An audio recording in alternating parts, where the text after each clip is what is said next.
hay pocos todavía, así que esperamos un minutito más y empezamos porque hoy el tema es bastante largo.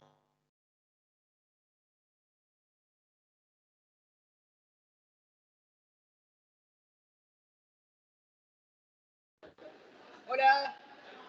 Hola.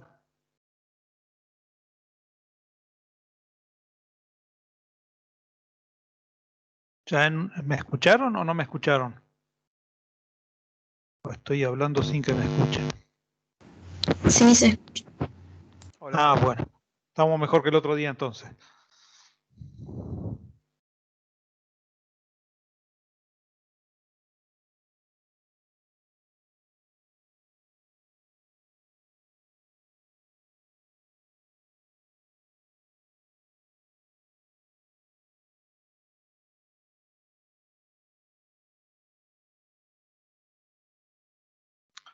Bien, voy a hacerle caso a Kevin que me dijo que apague la cámara.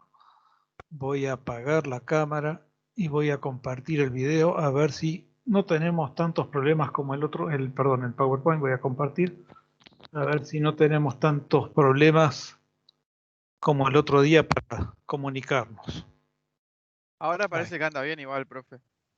Sí, hay menos interferencia en la línea. Parece que el otro día había un problema, por lo menos aquí en Crespo y probablemente allí en la Villa también. Gracias.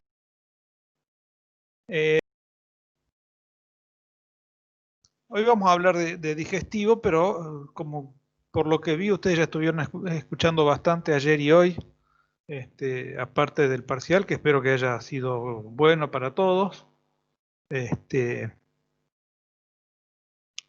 Vamos a hablar de la parte de digestivo que está básicamente graficada en la imagen de fondo, ¿sí? Donde tenemos una vesícula, tenemos un hígado que nos faltó en el dibujo, tenemos intestinos que rodean todo eso y vamos a empezar hablando de eso, ¿sí? Acá, como siempre, está el temario. Último mimito, hoy son como 70 y pico de diapositivas, así que vamos a meterle pata para llegar a tiempo. Acá hay un esquema general del aparato digestivo, creo que todos lo conocemos o debiéramos conocerlo del secundario. La boca, la faringe, el esófago, el estómago, intestino delgado, intestino grueso y las glándulas anexas que son el hígado, el páncreas y obviamente en la boca las glándulas salivales. En este cuadrito tenemos un resumen bien apretadito de todas las funciones de las diferentes partes del aparato digestivo. Nos interesan, como dijimos, intestino delgado, que va a ser una digestión química.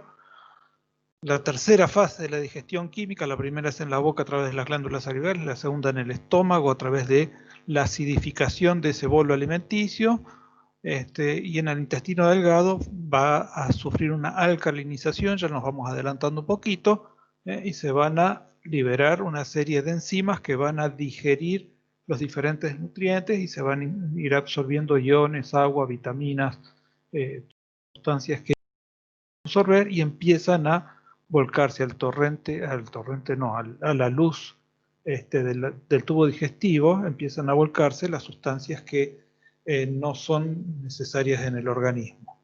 Lo mismo sucede con el intestino grueso, y finalmente el recto va a permitir que en determinado momento podamos expulsar todo eso. El recto y el ano.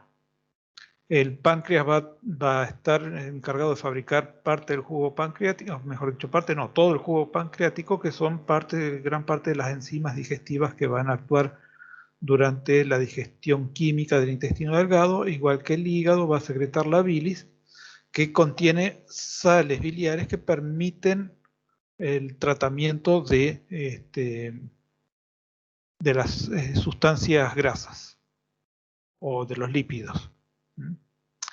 Básicamente todo el tubo digestivo está formado por este esquema. Tenemos una mucosa interna con una luz. Desde un punto de vista fisiológico, la luz del aparato digestivo es el exterior del organismo. ¿Por qué? Porque no está eso en contacto directo con el medio interno. Todavía tiene que ser absorbido y demás. Eso hace que cuando nosotros ingerimos algún veneno, tenemos algún tiempo hasta que ese veneno se absorbe en definitiva. Porque la mucosa le sirve de protección. Separa el exterior del cuerpo, el interior del tubo digestivo, y entonces permite una diferenciación entre eso, ¿sí? Eso desde un punto de vista fisiológico. Desde un punto de vista funcional, obviamente que aquello que metimos en la boca ya es parte de nuestro organismo y con las consecuencias que puede acarrear, ya sea si es un veneno, si es un nutriente, si es un exceso de nutrientes, si es un déficit de nutrientes, todo eso, ¿no? Bien. Dentro de ese tubo digestivo vamos a tener glándulas de diferente tipo, ¿eh? Algunas son glándulas submucosas, como en el caso de las salivales, otras son glándulas mucosas que no están ejemplificadas acá, pero que son importantes tanto en intestino como en estómago. Y bien, por dentro tenemos, en el caso del intestino delgado, 3 capas musculares, y en el caso del resto del tubo tenemos 2. Sí, capas musculares, está bien. Una más externa longitudinal, otra interna que es transversa, o sea, con las fibras en el sentido, digamos, transverso a la luz del tubo. Y en el caso, como decíamos, del intestino delgado, va a tener una capa muscular submucosa que va a permitir el movimiento de las diferentes velocidades y microvelocidades que hay en la luz del intestino delgado. Y si ahora sí hablamos de la parte nerviosa, tenemos un plexo submucoso, o sea que está la mucosa y debajo de ese plexo, y un plexo mientérico que va a estar conectando las diferentes partes del intestino, del tubo digestivo. No es que trabaja solo el intestino por un lado, solo el estómago por otro, solo alguna parte separada, sino que van a trabajar todas en conjunto. Acá tenemos otro esquema, acá se ven bien las dos capitas de los dos plexos nerviosos, y del plexo submucosa van a partir diferentes tipos de sensores que van a tener que ver con la sensibilidad química y con la sensibilidad de presiones o mecanorreceptores, que van a darle cierta información a las diferentes partes del tubo digestivo. Bien, ahora creo que nos tenemos que despertar bien del todo y empezar a estar atentos porque esto es lo que tiene que ver con el tema de la clase. Intestino delgado. Tiene una estructura, se distingue en 3 zonas en ese intestino delgado. La primera es el duodeno, la segunda es el yeyuno y la tercera es el ilion. Cada una de estas tiene características propias. En el duodeno se alcaliniza y se se termina de digerir los nutrientes a través de las diferentes enzimas que van a ser liberadas, y prácticamente no hay absorción de ninguna sustancia. En el yeyuno continúa la acción del duodeno, pero también empieza la absorción de los diferentes nutrientes, y en el ilion básicamente no hay ya digestión, pero sí hay absorción. En las 3 partes hay una superficie interna que se denomina cepillo, ya que esa superficie mucosa está invaginada a través de vellosidades, y a su vez esas vellosidades, la membrana celular que compone esa mucosa tiene una terminación en cepillo, se le dice, porque tiene varias cilias que aumentan enormemente la superficie de contacto con la luz intestinal. Eso permite que la absorción sea mucho mayor en un espacio relativamente pequeño. Como dijimos hoy, tiene una capa muscular lisa, longitudinal, músculo liso, no esquelético, longitudinal y transversa, y una capa muscular submucosa. Esta capa muscular submucosa va a estar relacionada con los mecanorreceptores que veíamos hace un momento. Hay lo que dijimos hace un momento también, plexo mientérico y submucoso, los tipos de receptores, quimiorreceptores en las paredes, que van a detectar, por ejemplo, iones de hidrógeno, van a detectar la presencia de determinadas sustancias que le interesan más al intestino delgado que a las glándulas, por ejemplo, las glándulas sudoríparas, sino las papilas gustativas.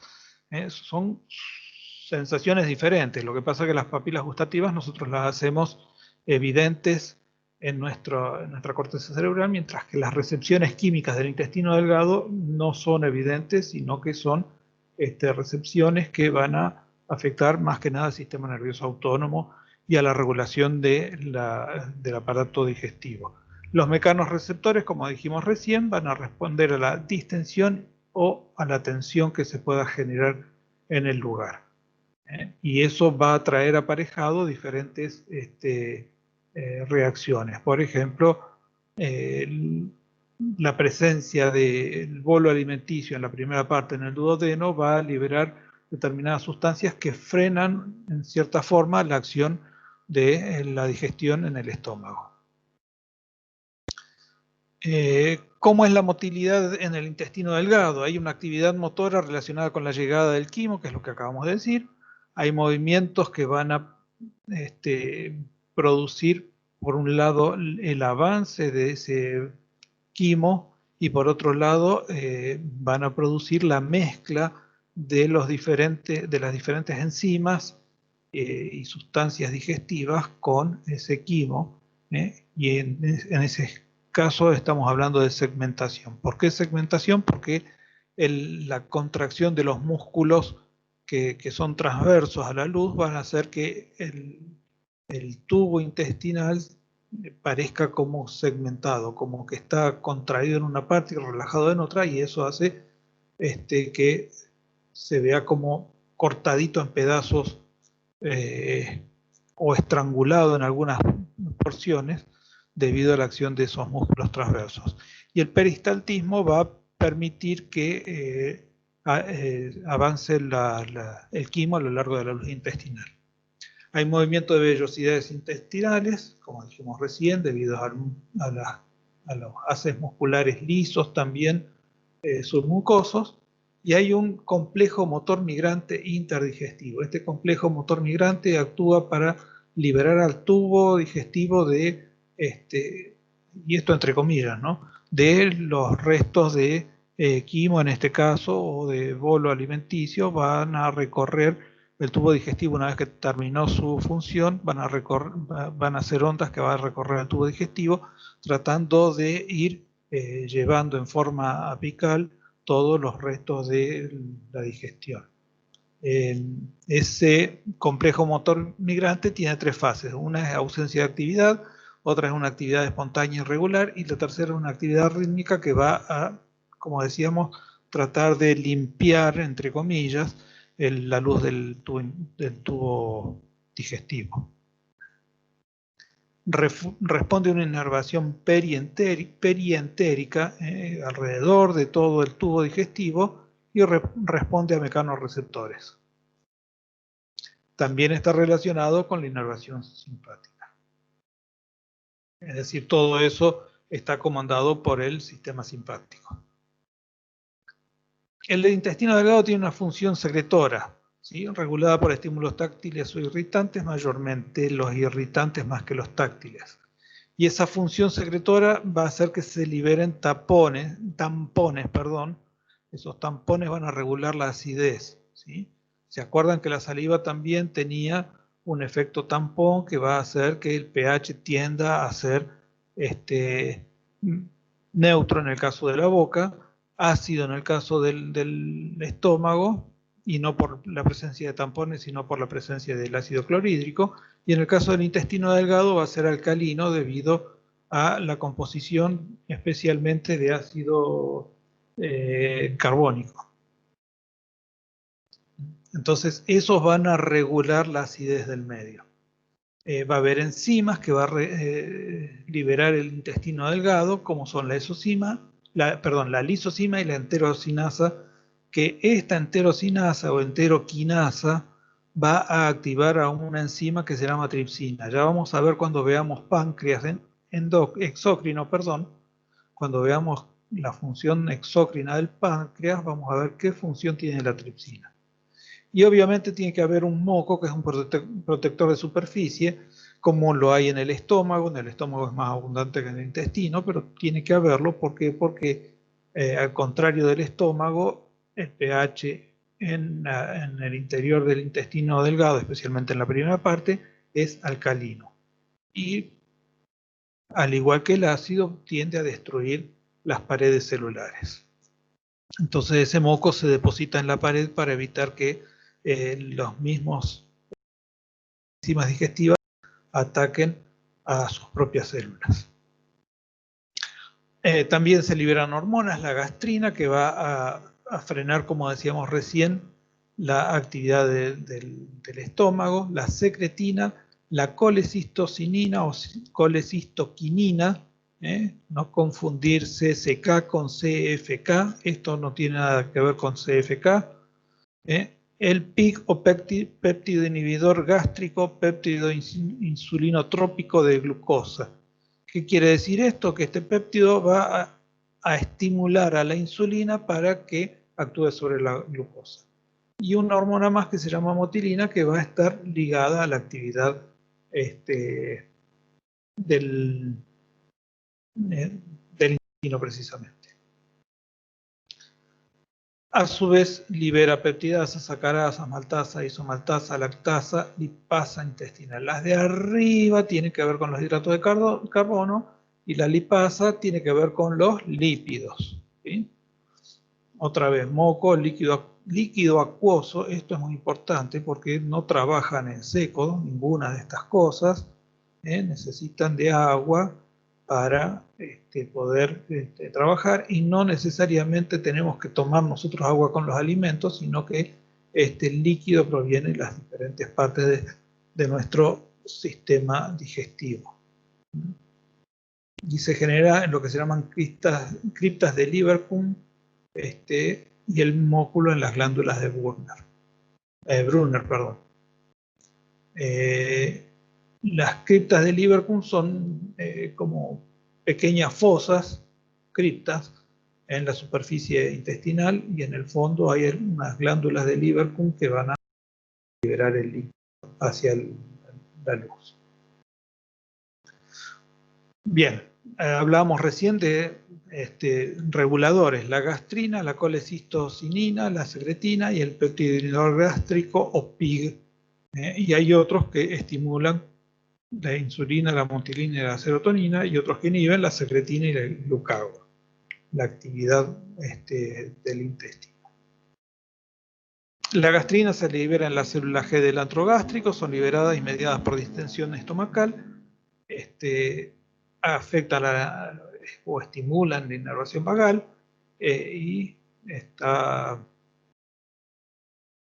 mediada por productos de la digestión de proteínas.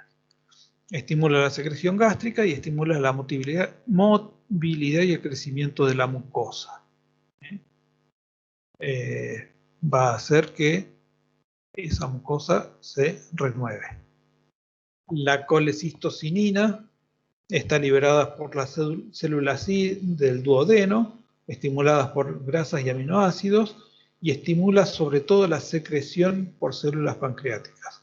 Es decir, esta hormona liberada en las células del duodeno le van a decir al páncreas: tirame lo que necesito para hacer la digestión química. Y estimula a su vez la contracción de la vesícula biliar. Sobre el páncreas y sobre el hígado actúa la colecistocinina. La secretina es liberada por las células S, la sustraída por la célula I, esta por las células S, en presencia de ácido. Quiere decir que cuando viene el bolo alimenticio que pasó por el estómago y que quedó acidificado, llega al duodeno, lo primero que hace el duodeno es liberar secretina. Esa secretina estimula la secreción de ácido carbónico desde el páncreas y desde el hígado, de los dos lugares, ¿sí? Y va a inhibir la motilidad y la secreción gástrica. Hay un péptido inhibidor gástrico, que lo mencionamos recién, que es liberado ante la presencia de grasas y carbohidratos. y un poco menos con los aminoácidos. Y eso estimula la secreción de insulina. ¿Por qué? Porque al realizar la digestión y la absorción en el intestino delgado, va a aumentar la cantidad de nutrientes y especialmente de glucosa en sangre. Entonces, con la presencia de la glucosa aumentada en sangre, comienza a actuar la insulina. Esto es del parcial pasado, todos ustedes lo sabían muy bien hasta ayer, hoy capaz que se lo olvidaron. Pero bueno, la insulina va a ser estimulada por este PIG o HIP, depende cómo lo traduzcan los diferentes autores, y va a empezar a actuar en la glucosa sanguínea. A su vez inhibe la movilidad y las secreciones gástricas, es decir, lo frena el estómago. Esto en cuanto a intestino delgado. Nosotros tenemos un tubo gástrico. Este animalito que ven acá, negro, es una especie de estrella de mar, se llama Oxiuro, y tiene dos particularidades que una nos interesa y la otra no, pero en realidad la vamos a comentar. La primera que nos interesa tiene que ver con que tienen solo boca, y la misma boca es por donde expulsan sus sustancias de desecho. Partes irá por los poros de su piel, pero además a lo largo de toda su piel, y esa es la que no nos interesa, pero la vamos a decir igual, tiene pequeños ojos de una célula, y los cristales de esos ojos están hechos con carbonato de calcio. Y ese tipo de ojos se ve solamente en otro animal que es prehistórico, que existe solo en forma de fósil, que se llama trilobites. Hasta ahora, hasta donde yo sé, no se ven en otro lugar ese tipo de ojos.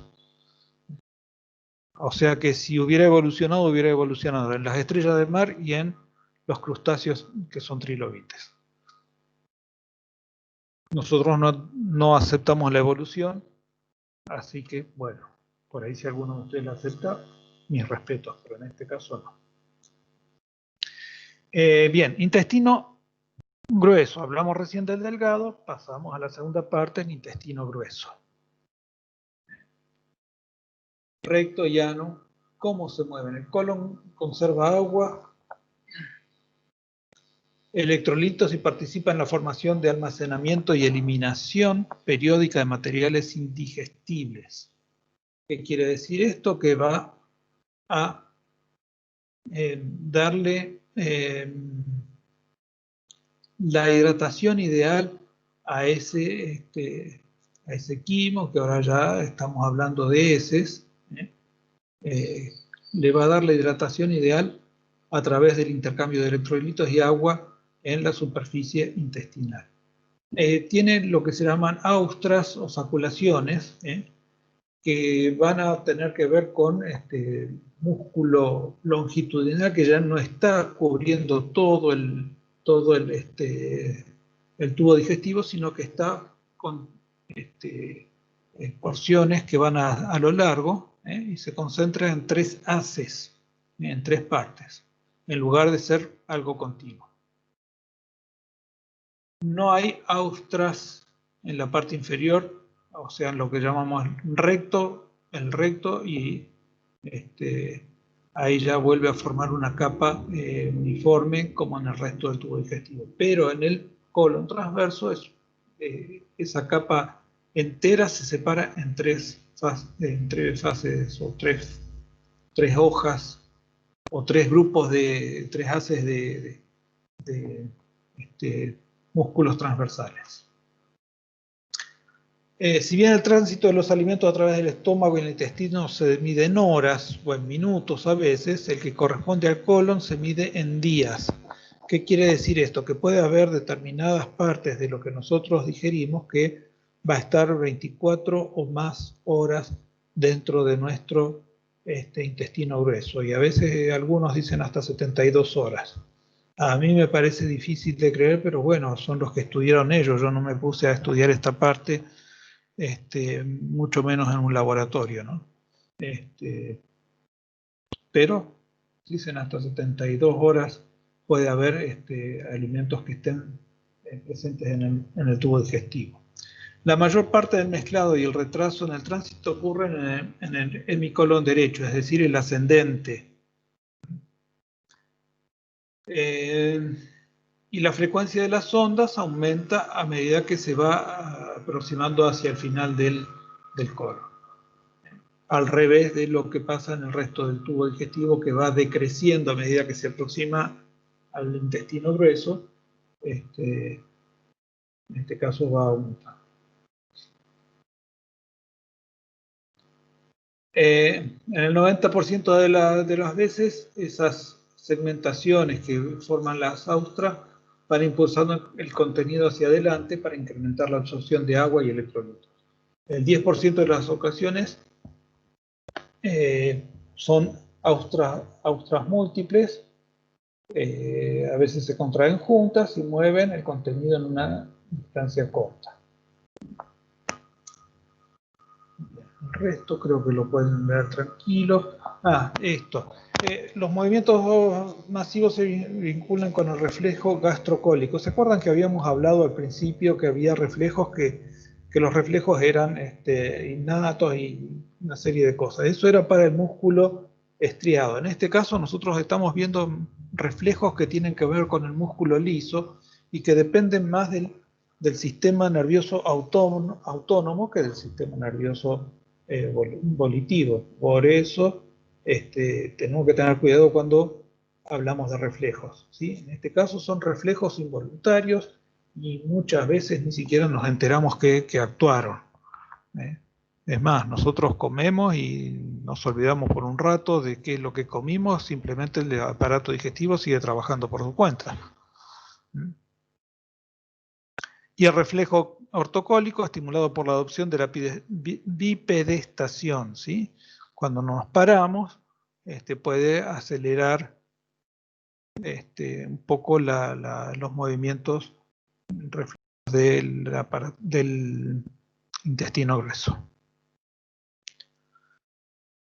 La urgencia, la necesidad de defecar es estimulada por la distensión de la región del recto sigmoides, que despierta un reflejo que se llama reflejo recto esfintérico, que va a relajar la parte interna del ano, que es una contracción, y la otra parte que necesitamos para la defecación es la contracción voluntaria del esfínter anal externo. La interna es involuntaria y la externa es voluntaria, ¿sí? Si se dan las condiciones, la externa se produce y se produce la defecación, y si no se dan las condiciones, se cierra otra vez todo y espera el momento apropiado. Acá hay algo interesante, dice que si la defecación es socialmente apropiada, los esfínteres anales internos y externos se relajan y se realiza la maniobra de Valsalva, o expiración forzada contra una glotis cerrada. Fíjense qué interesante que cerramos la glotis está casi en la otra punta del aparato digestivo para poder realizar la defecación. La actividad contráctil es inhibida por el sistema nervioso entérico, como en el intestino delgado, y la estimula la inervación parasimpática. La estimulación de los nervios simpáticos suprime la motilidad. El simpático la acelera y el simpático la frena. El contenido grasoso en el ilion o en el colon da lugar a la secreción de un péptido llamado I que inhibe la motilidad del colon y el estómago. Por eso cuando nosotros comemos comidas con alto contenido graso, la digestión se hace más lenta. ¿Por qué? Porque genera que se libere este péptido y ese péptido va a decir, bueno, para un cachito porque esto me va a llevar más trabajo y va a hacer que la digestión se ralentice. El intestino grueso van a secretar, el recto y el ano, perdón, van a secretar moco, igual que en el intestino delgado, igual que en el estómago, en Cryptas libercum y aumenta por el estímulo parasimpático en la porción distal esa secreción. Y por otro lado va a haber una reabsorción de iones y agua, como decíamos hace un rato, que va a tener que ver con un equilibrio adecuado para las necesidades de la persona. Bien, terminamos con intestinos acá. Vamos a hacerle un mimo al perro y enseguida seguimos con la clase. Tenemos 2 minutos de recreo y seguimos, porque el tema del hígado va a ser el más larguito de todos. Nos queda páncreas e hígado, ¿sí? 2 minutitos, yo tengo 2 y 1, 2 y 3. Largamos de vuelta.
Bueno, ¿seguimos? ¿No se durmió nadie todavía? No, profe. Bien. Vamos a hablar del páncreas exócrino, ¿sí? Acá tenemos una diapositiva que teníamos cuando hablamos de páncreas endocrino, ¿sí? Nos dice las características del páncreas. Ahí lo tenemos bien resaltadito. Pesa entre 70 y 150 gramos. Y lo interesante es que debido al peso que tiene, la cantidad de secreciones que libera comparativamente a su peso, es el órgano que más secreta al organismo sustancias. Comparativo al peso, sí, ojo que si comparamos la cantidad final, probablemente el hígado libere más que el páncreas. Se diferencian los ácidos, que son los que nos interesan hoy. Los islotes de Langerhans los vimos la vez pasada. Los ácidos son encargados de la secreción exócrina que va a parar al aparato digestivo. Tiene una doble función con un 90% de su masa constituido por células endocrinas y un 10% son los islotes de Langerhans. El conducto pancreático recorre toda la longitud de la glándula y va recogiendo lo que van secretando los diferentes ácidos que están formados. Yo no sé si recuerdan las fotos, pero los ácidos eran como si fueran racimos de uva, donde cada ácido sería una uva y va conectado a un conducto que sería el tronquito de la uva, que se van juntando y van llegando todas juntas a desembocar en la ampolla de Vater, donde se une con el conducto biliar, y finalmente desembocan en el duodeno a través del esfínter de Oddi. A ver. Ahí está el esfínter de Oddi, ¿sí? Esta es la vesícula biliar, este es el páncreas, y acá tenemos el conducto pancreático que va recorriendo toda la glándula hasta desembocar en el esfínter de Oddi.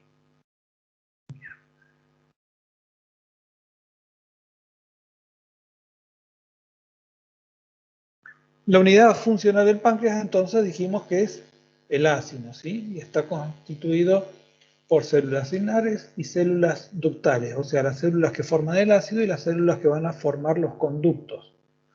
Las acinares van a producir mayormente enzimas, mientras que las del conducto van a producir líquido y el ion carbonato para neutralizar el ácido gástrico.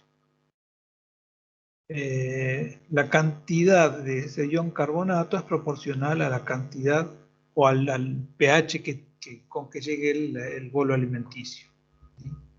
Y eso tiene que ver con los receptores, los quimiorreceptores que habíamos hablado hoy que hay en el duodeno. Durante la fase cefálica y gástrica de la digestión, esta fase cefálica y gástrica tiene que ver con de dónde se va a comandar, por decirlo de alguna forma, el avance de la digestión, ¿sí? La fase cefálica tiene que ver con la parte nerviosa autónoma, y la gástrica tiene que ver con los reflejos locales que van a producir los quimiorreceptores y los mecanorreceptores que hay a lo largo del tubo digestivo. Ocurre algo de secreción pancreática, ¿sí? Como resultado del reflejo vasovagales y aumento de la gastrina sérica. En la fase intestinal de la digestión, contribuye con la mayor parte de la estimulación de la secreción a través de dos sustancias que habíamos visto hace un momento, la secretina y la colecistoquinina. La secretina y la colecistoquinina. El quimoácido ingresa al duodeno, causa la secreción de secretina. ¿Por qué? Porque la secretina respondía a la acidez del medio, y esta va a estimular la secreción de sodio, de carbonato de sodio, las células de los conductos pancreáticos. El ion carbonato en las secreciones pancreáticas neutraliza el ácido del conducto pancreático y así elimina el estímulo para la mayor liberación de secretina. Es decir, que cuando llega este ion carbonato, que es el tampón, va a equilibrar el ácido y va a hacer que la secretina nos siga estimulando la secreción de carbonato, ¿sí? Bien. Perdón, ese es el sistema por el que funcionan la mayor parte de los sistemas de las regulaciones fisiológicas. La composición de la secreción pancreática exócrina consta de enzimas, agua y carbonato de sodio. Esas son las tres partes principales. Puede haber algunos iones además, pero no son de importancia real a la hora de ver. ¿Qué enzimas tenemos? La tripsina, que dijimos que había que ver ahora cuando hablábamos de páncreas. Quimotripsina, carboximetilpeptidasa. Estas son enzimas que van a actuar sobre aminoácidos o sobre proteínas, mejor dicho. ¿Sí? Sobre proteínas. La amilasa pancreática, va a actuar sobre almidón, pero esta es amilasa pancreática. ¿Dónde más había amilasa? Si hay una amilasa pancreática, tiene que haber otra que no sea pancreática. Y la otra amilasa está en la saliva. La lipasa pancreática, la otra está en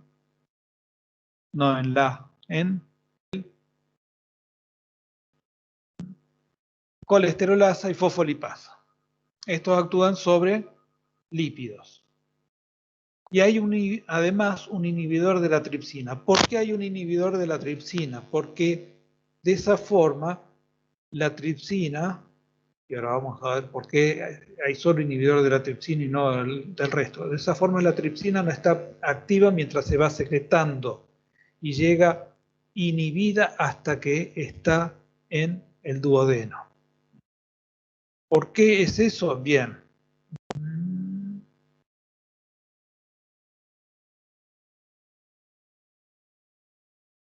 Está acá.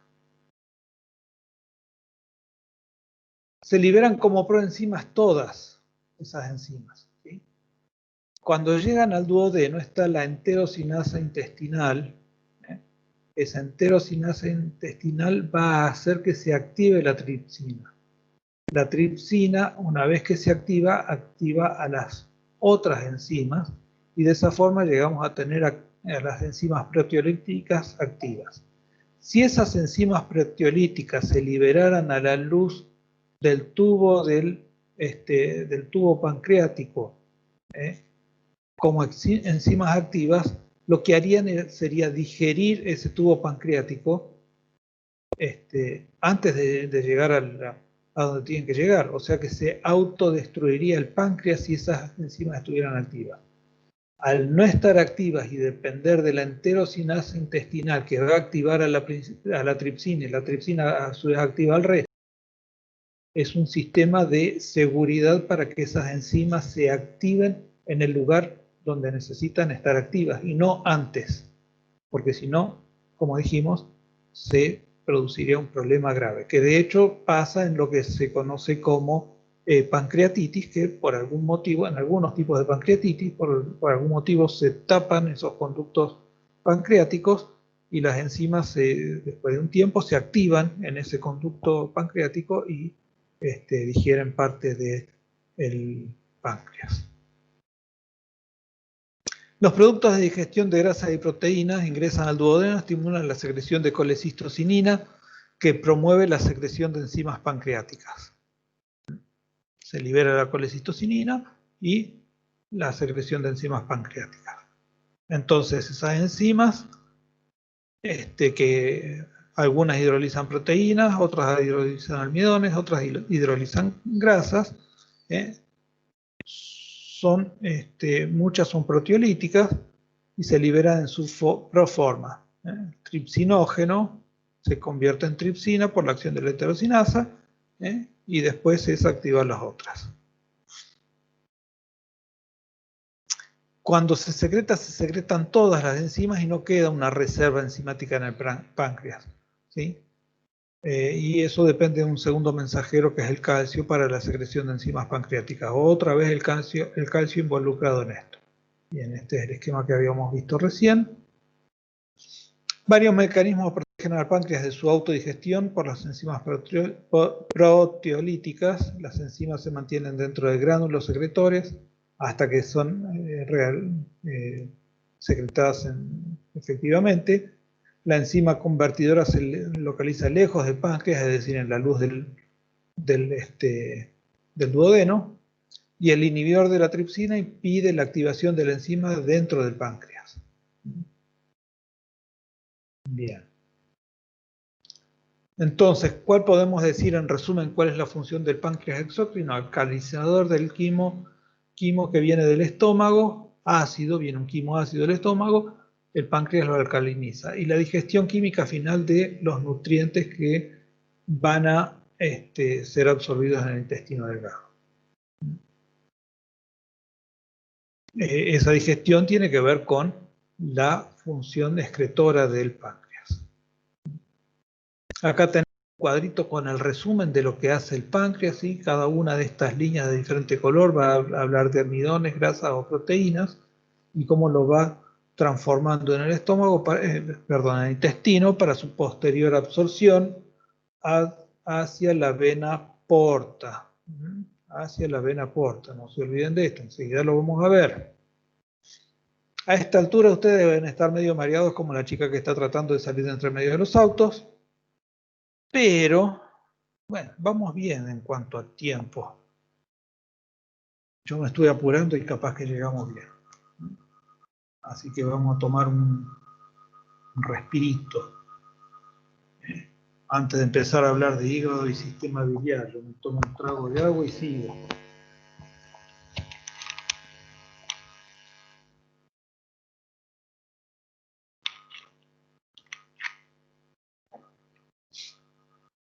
Bien, el hígado se dice que es el gran laboratorio del organismo. Yo voy a pasar algunas fotos, algunas capturas de libros de fisiología. Capaz que esto ustedes ya lo vieron: la vena central, la vena porta, la arteria hepática y el conducto biliar. Cada una tiene una circulación que van circulando entre medio. A esto se lo denomina sinusoides hepáticos, que es por donde va a circular la sangre en diferentes formas, y a partir de algunos sinusoides hepáticos va a formarse el conducto biliar. Ustedes miran bien acá, hay algunas flechitas que nos indican que el conducto biliar tiene una circulación desde la vena central hacia la tríada portal, mientras que la sangre que viene a través de la arteria hepática y de la vena porta van hacia la vena central. En un momento vamos a explicar por qué es eso así. El hígado secreta bilis, además secreta una variedad de compuestos bastante grandes que van a ser procesados diferentes sustancias, por ejemplo los fármacos, y de ese modo el hígado puede depurar la sangre de determinados compuestos que los va a extraer para liberarlos en el intestino, o los va a modificar para excretarlos en el riñón.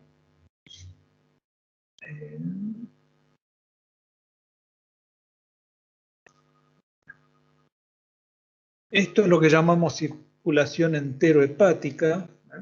Fíjense que del hígado salen, y esto tiene mucho que ver con las sales biliares.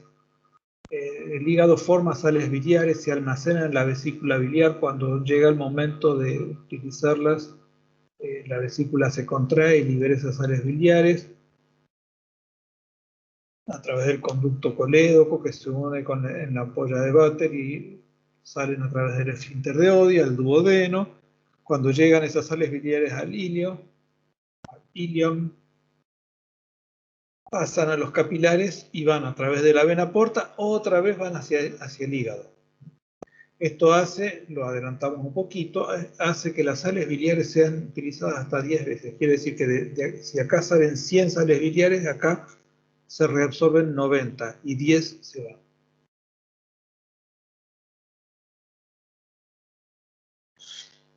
Muchos compuestos que se liberan con la bilis en el intestino no se eliminan con las heces. Pueden absorberse a través del intestino delgado y entrar en la sangre portal. Así las cosas, estas moléculas son devueltas al hígado, donde vuelven a ser secretadas, y los compuestos se recirculan entre el hígado y el intestino. En esta forma tienen una circulación enterohepática. Vuelven a circular, se absorben, van al hígado, se liberan, se absorben, van al hígado, se liberan.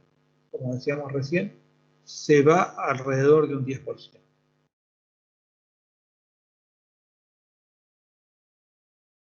Bien. Acá hay otro esquema, esquema de Netter, donde tenemos la triada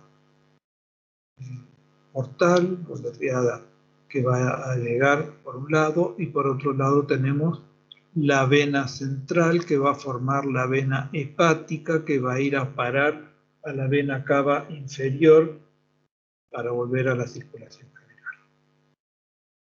Otra vez el mismo esquema de hoy, ya lo explicamos, y me quedo hoy un poquito más con este esquema, que vamos a analizarlo un poco más.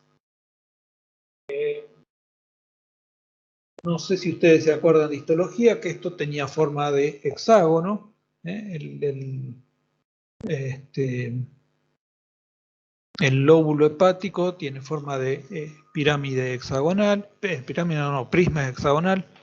Ese prisma hexagonal está en el centro, tiene una vena central y en cada una de sus esquinas, en cada uno de sus ángulos del hexágono tiene estos tres conductos: el biliar, una rama de la vena porta y una rama de la arteria hepática. El conducto biliar va a recibir, como decíamos recién, parte de la bilis que se va a ir formando y se va a acumular en la vesícula biliar, y tanto la vena porta como la arteria hepática van a formar lo que se llaman sinusoides, por donde va a haber un intercambio de sustancias con las diferentes células hepáticas, y van a dirigir la sangre hacia la vena central. ¿Por qué tiene que estar la porta y la hepática? La vena porta va a recoger todas las sustancias del aparato digestivo abdominal y las va a llevar al hígado. ¿Por qué? Porque los nutrientes son absorbidos y pasan por el hígado antes de pasar al resto de la circulación. Acuérdense que cuando se absorbía la insulina se encargaba de que el hígado y el resto pasara al resto de la circulación general. Una buena parte quedaba en el músculo, otra en las células nerviosas, y las otras células usaban menos glucosa. Entonces todos los nutrientes, al ser absorbidos, incluso algunos que no son nutrientes que puedan estar poniendo en peligro de alguna forma en la vida, van a pasar primero por el hígado, y el hígado lo va a filtrar y lo va a depurar, como decíamos recién. Y por otro lado, esas células necesitan un refresco de oxígeno, que si lo tomamos de la vena porta, que pasó ya por todo el aparato digestivo, no va a alcanzar a haber suficiente tensión de oxígeno para el hígado. Entonces esa tensión de oxígeno es traída por la rama de la arteria hepática, para que llegue oxígeno en suficiente cantidad para que el hígado trabaje como corresponde. Por eso es esta doble irrigación del hígado. Una trae los nutrientes y la otra trae el oxígeno. Y va a haber una salida simple a través de la vena central. Bien. Van a ver en lo que queda del PowerPoint varios lugares donde dice funciones hepáticas. Algunos autores hacen hincapié en un tipo de función, otros hacen hincapié en otro tipo de función, lo cual nos hace verlo desde diferentes ángulos y bueno, trataremos de estar un poquito con cada uno. ¿Sí? Funciones hepáticas: regulación del metabolismo de hidratos de carbono, lípidos y proteínas. ¿Sí? Todo lo que el organismo absorbe pasa primero por el hígado. Produce albúmina, fibrinógeno, inmunoglobulinas, proteínas de transporte, colesterol, lipoproteínas y otras importantes moléculas. Muchas proteínas y sustancias grasas son producidas en el hígado exclusivamente.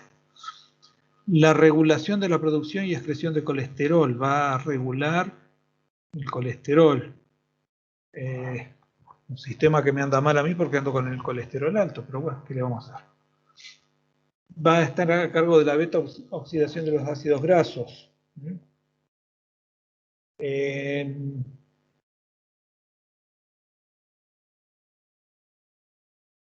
hígado continúa haciendo la beta oxidación para poder obtener glucosa y almacenarla durante el periodo interdigestivo.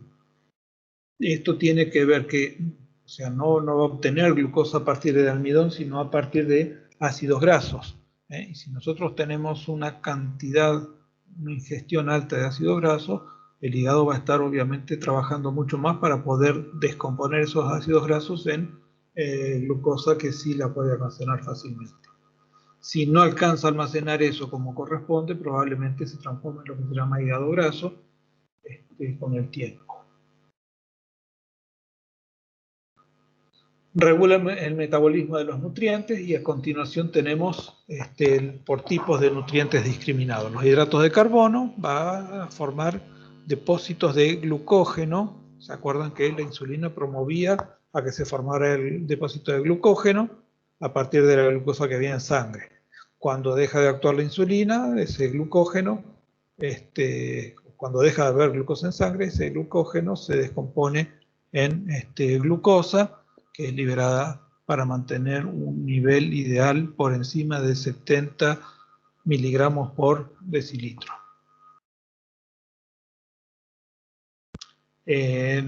Convierte la galactosa y la fructosa en glucosa. Eso se realiza en el hígado. Gluconeogenia, que es lo que decíamos recién, volver a formar glucosa, incluso a partir de otras moléculas como aminoácidos y ácido láctico. La formación de muchos compuestos químicos a partir de productos intermedios del metabolismo de los hidratos de carbono. La gran fábrica química del organismo está en el hígado. La secreción de glucosa en la sangre, que ya lo vimos. Lípidos, oxidación de ácidos grasos para proveer energía, que es lo que decíamos recién. Síntesis de grandes cantidades de colesterol, triglicéridos y fosfolípidos. Y casi todas las lipoproteínas, o sea, proteínas unidas a grasa. Síntesis de grasa a partir de proteínas y de los hidratos de carbono, expresión de colesterol, producción de cuerpos cetónicos a partir de los ácidos grasos. Estos cuerpos cetónicos no son lo mejor porque son relativamente ácidos y van a acidificar el medio interno, pero son necesarios para poder disminuir la cantidad de ácidos grasos que haya presentes en la sangre y que lleguen efectivamente a la célula. En las proteínas vas a desaminar los aminoácidos, quiere decir que le va a sacar el grupo amino y los va a convertir en sustancias más fáciles de manejar para toda la economía del organismo. Va a formar la urea y esa urea finalmente se va a eliminar a través de la bilis. Va a formar las proteínas del plasma, la inmunoglobulina y la albúmina, que son las más importantes. Hay otras proteínas más en el plasma. Va a haber una interconversión de diferentes aminoácidos y síntesis de otros compuestos a partir de los aminoácidos. Una vez que tiene los aminoácidos, dice, bueno, utilizo estos aminoácidos para construir otro tipo de compuestos, especialmente proteicos. Y la producción de factores de coagulación como el fibrinógeno, la protrombina y otros. Poniendo una R. Otros.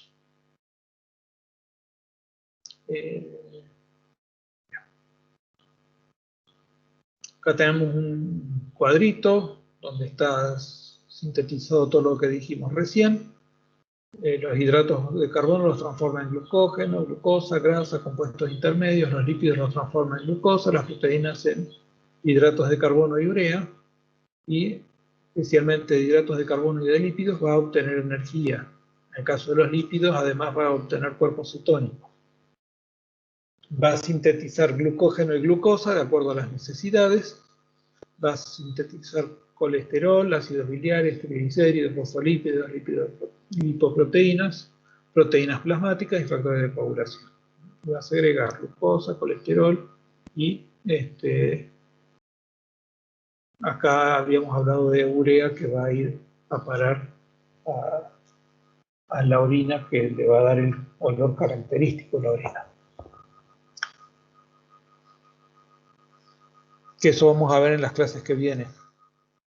Vamos a estar hablando de renal, las dos clases. Conmigo a ustedes les quedan 2 clases. Y hablaremos de renal. Aparte de la de hoy. Producción y secreción de sales biliares. La bilis es necesaria para absorción eficiente de lípidos. La bilis, si bien son lípidos, esos lípidos están polarizados en un lado y permiten que las gotas de diferentes tipos de grasa que se van a absorber en el intestino delgado sean emulsionadas a través de la bilis, y esas gotas, una vez emulsionadas, convertidas en partículas mucho más pequeñas, pueden ser absorbidas y pueden ser mejor digeridas, ya sea dentro de la luz de la luz intestinal, o ya sea una vez que llegaron al hígado. va a permitir la conjugación y excreción de pigmentos biliares del hígado, representados básicamente por la bilirrubina. Va a cumplir funciones endocrinas, que van a secretar, por ejemplo, el factor de crecimiento tipo insulínico, el factor de crecimiento de los hepatocitos, el angiotensinógeno, las citocinas, la tiroxina, convierte la tiroxina, participa en la activación de la vitamina D, la T3 y la T4. Y acá me estoy olvidando de alguna que me acordaba mientras escribía esto, no lo puse en el momento y no sé, se me está escapando alguna hormona que está interviniendo acá. Pero, sí, la vamos a ver la clase que viene.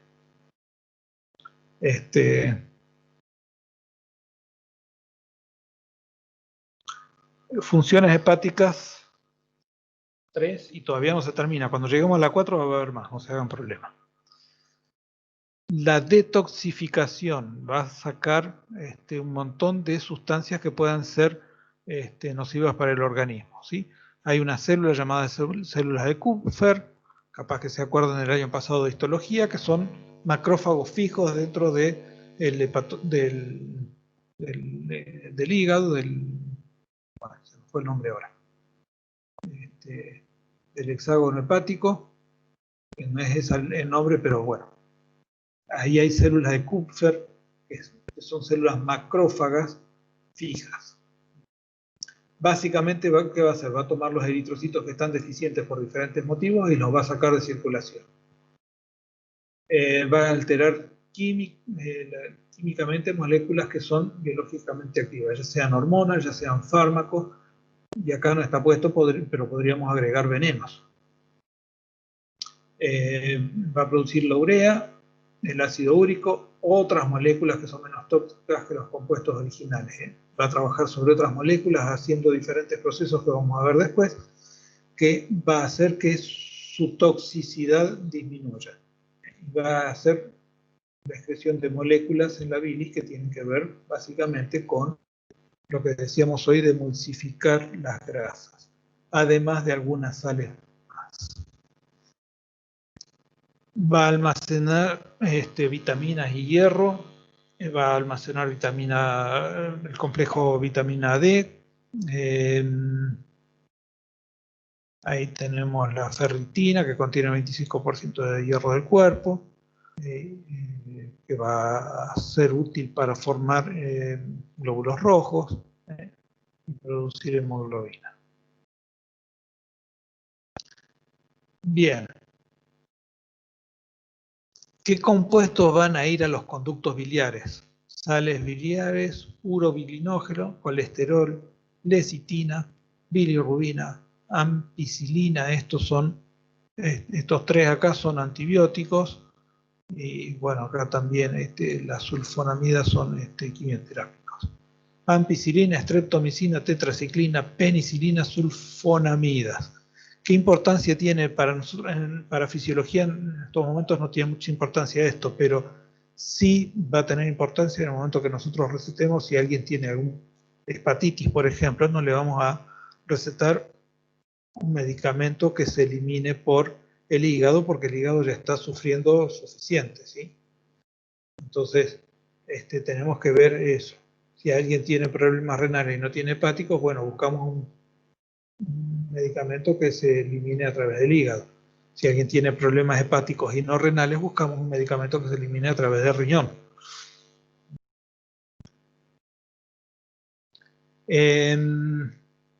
¿Qué es lo que pasa? El hepatocito está rodeado por un espacio pericelular bastante amplio, es continuo ese espacio y se lo llama espacio perisinusoidal.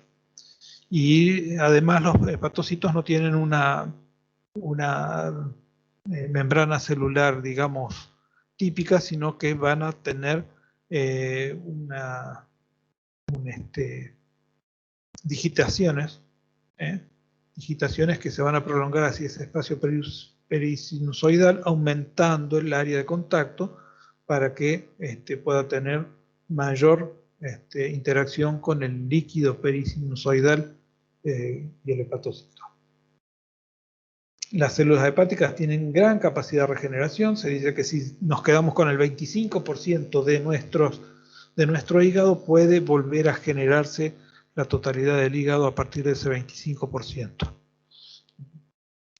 Una alta actividad bioquímica, actuando sobre todo los 3 tipos básicos de nutrientes y la mayor parte de las sustancias que hay en el organismo. Procesan múltiples sustancias de desecho y medicamentos. Las hormonas, los fármacos y otras sustancias son metabolizadas por los hepatocitos. Los hepatocitos sintetizan. Sí. Entonces del hígado se puede hacer trasplante de un 25% y que se regenere solo, ¿o no es posible? Mira, nunca lo investigué a fondo, pero yo entiendo que sí, que se puede hacer trasplante de una porción de hígado de una persona a otra y ambos pueden tener una regeneración similar a la normal. Entiendo que eso es así. ¿Sí? O sea, se puede donar una porción de hígado una persona sin que le influya demasiado en su salud. Entiendo. ¿Está? Gracias. Bien. Los hepatocitos sintetizan la bilis, ¿sí? A partir de sustratos, o sea, de diferentes moléculas que se extraen de los sinusoides, o sea, de la sangre que llega al hígado. Esa bilis que sale de los hepatocitos va a ir a los canalículos biliares, y de los canalículos biliares va a ir a los conductos biliares y de ahí al colédoco, y del colédoco se va a almacenar en la vesícula o va a ir directo al duodeno. Depende del momento en que estamos necesitándolo, ¿no? Si justo es el momento en que llega el quimo al intestino delgado, no lo va a almacenar en la vesícula, sino que directamente lo libera al duodeno. La vesícula va a ir almacenando a lo largo del día hasta que llegue el momento de ser expulsado la bilis para la digestión. Entonces, ahí está el recorrido. Hepatocitos forman la bilis, va a los conductos biliares y finalmente va a la vesícula y al duodeno. El duodeno es el lugar donde se van a utilizar esa bilis, formada por sales biliares casualmente. También, en la bilis también tenemos, eso no lo puse, no sé por qué, en la bilis tenemos también una cantidad de ácido carbónico o de la sal que está compuesta por sodio, carbonato de sodio. Ahí está, no me salían las palabras, carbonato de sodio. Al igual que en el páncreas se libera carbonato de sodio junto con la bilis. En las paredes de los sinusoides, como decíamos hoy hay células de Kupfer que fagocitan bacterias, glóbulos rojos viejos, otros detritos que puedan haber en la sangre que pase por el hígado, ya sean moléculas muy grandes, ya sea cúmulos de moléculas o moléculas más pequeñas. ¿Qué es lo que pasa con los ácidos grasos? La bilirrubina o las hormonas esteroideas, por ejemplo, se les añade grupos hidroxilo, grupos nitrilo, nitrato y grupos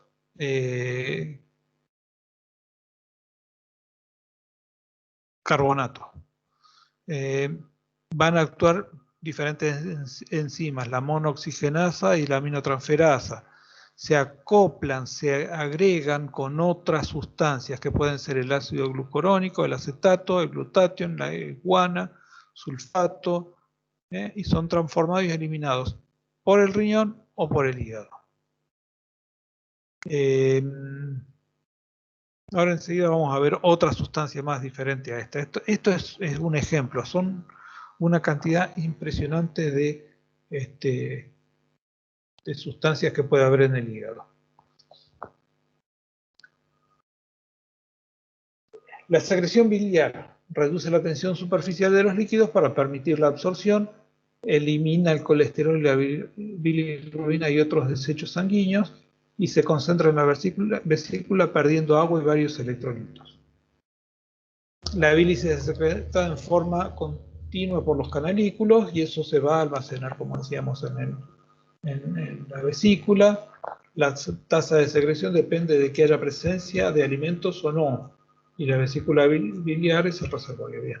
La bilis contiene sales biliares como lecitina, colesterol, pigmentos biliares, agua y electrolitos. Les lo dijimos. Los principales ácidos biliares son el cólico y el quenodesoxicólico. Se sintetizan en el hígado a partir del colesterol. Y los ácidos biliares liposolubles se conjugan con lisina o taurina. Los ácidos biliares secundarios se forman por desconjugación, deshidroxilación de las sales biliares primarias. Forman diferentes tipos de ácidos cólicos, litocólicos, quenóxido isocólico. Y hay algunos que pueden ser incluso como litocólicos, hepatotóxicos. Normalmente se excreta rápidamente a través de los ácidos biliares o de las heces. Y las heces, no O, y las heces. Bien. Los ácidos se reabsorben. Otra vez hablamos lo mismo que habíamos dicho antes. Ya lo habíamos explicado. La secretina estimula los conductillos y los conductos biliares para secretar más líquido acuoso rico en carbonato. Y la colecistocilina, estimulada por los alimentos, causa la contracción de la vesícula biliar, liberando las sales biliares.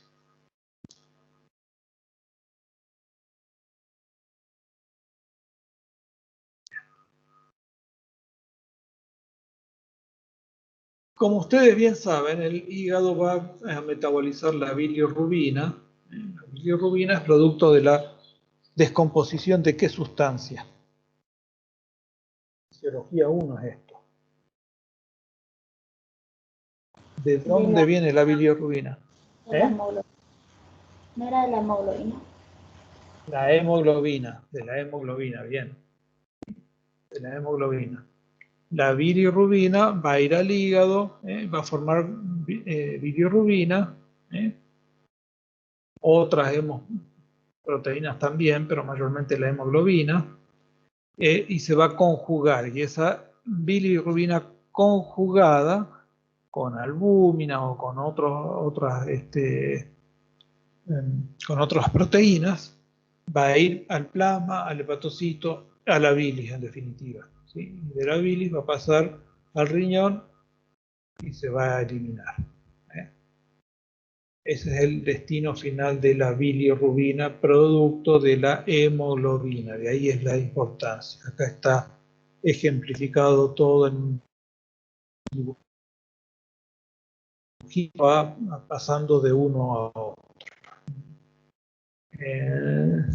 También el hígado va a almacenar una cantidad importante de hierro. Esto está en estos dos esquemas, uno a continuación del otro. ¿Sí? Este es continuación del anterior, por si las moscas. Va a almacenar el hierro como ferritina y demás, necesario para tener disponibilidad de hierro cuando se van a hacer nuevos glóbulos rojos. Porque si bien nosotros separamos el hierro de la bilirrubina, es necesario mantener ese hierro y tenerlo disponible para volver a formar glóbulos rojos. Finalmente, en el hígado se almacenan especialmente ácido fólico y vitamina B12 junto con otros compuestos del complejo vitamínico B. Bien, ya nos queda menos. Otra vez, funciones del hígado. Este autor dice la desintoxicación de hormonas, fármacos y productos de desecho, el metabolismo de carbohidratos, proteínas y grasas, que ya lo vimos, el almacenamiento de hierro y vitaminas, producción de hormonas, y este autor habla de la inmunidad innata y adaptativa. ¿Qué está hablando con esto? El hígado va a tener especial importancia en la inmunidad por dos motivos. Una, porque va a medida que van ingresando diferentes sustancias a partir del aparato digestivo, las va a ir testeando y dice, no, esto no tiene que estar acá, lo saca de circulación y no permite que vaya a la circulación general. Lo biotransforma y lo excreta. Y por otro lado va a estar actuando y aportando diferentes tipos de, podríamos decir, soluciones bioquímicas para las células de la inmunidad, ayudando a la inmunidad innata y a la inmunidad adaptativa.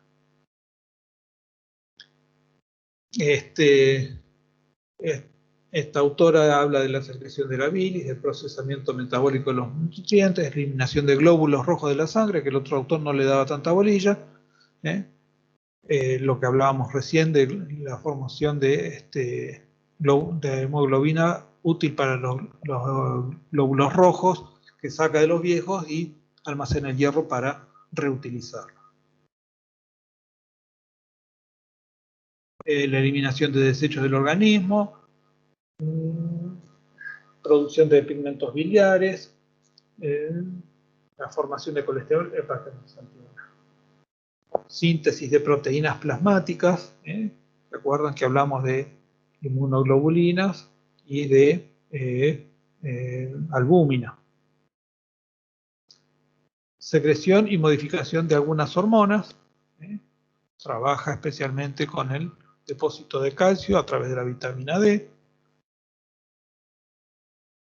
Factores de crecimiento similares a la insulina. Fíjense que hay muchísimas funciones que puede tener el hígado. Si nosotros dedicáramos una clase exclusiva a hígado, podríamos quedarnos cortos inclusive. Por lo tanto, esto fue apretar bastante porque ya teníamos los dos temas anteriores que son páncreas y intestinos. Así que se alargaba bastante. Bien, decíamos que íbamos a ver una conjugación más, y es a través del citocromo P450. Puede ser que una sustancia X llegue al hígado y entonces el hígado lo une a este citocromo P450 y ese fármaco puede incorporar oxígeno, puede oxidarse, y entonces puede de esa forma eliminarse. Haciéndose inactivo.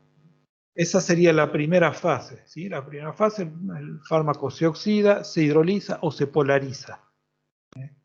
Cualquiera de esas tres cosas pueden pasar con el fármaco. En la segunda fase se conjuga con una molécula para poder desecharlo. En este caso era el citocromo P50. En otros podría ser una albúmina, podría ser una molécula del tipo del colesterol, una molécula lipídica. Y eso buscan un transportador para que los pueda eliminar, ya sea a través de la vía enterohepática o hepatoentérica o a través de la vía renal. Esa es la función que cumple el hígado en la eliminación de fármacos. Bien, después de haber estado un buen rato sentados y hablando de un montón de cosas que por ahí para ustedes pueden ser demasiadas para su cabeza, es el momento de sacar a pasear al perro, descansar un poco y prepararse para la próxima clase, que si no recuerdo mal era de microbiología. Así que pasen una linda tarde. Espero que esté comprendido el tema. Como les dije, especialmente la parte de hígado es muy amplia. Yo traté de condensar ahí la mayor parte. Ustedes pueden ver acá, lo que está en violeta es la bibliografía utilizada. Lo que está en negro es lo que no llegué a utilizar. Y es mucho. Y cada uno de esos autores puede tener 50, 60 o más páginas hablando solo de hígado. Entonces, traté de condensar y de poner todo lo que se veía. Si bien hay cosas que se repiten, hay cosas que son únicas en cada autor. Cualquier pregunta, consulta. ¿Sí? Esta semana alguien me consultó, espero que haya servido mi respuesta. Si bien llegué como un día más tarde, pero de que se mandó la pregunta, pero espero que haya servido la respuesta. A su disposición para lo que necesiten. No sé si hay alguna pregunta en estos momentos.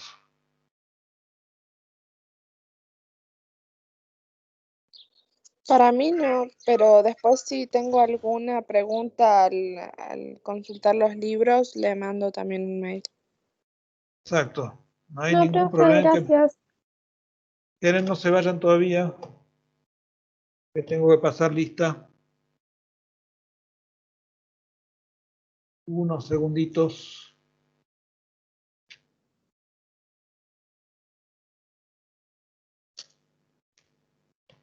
Ahora sí, que pasen buenas tardes. Gracias, profe. Chao, Por profe, nada, gracias. buenas tardes.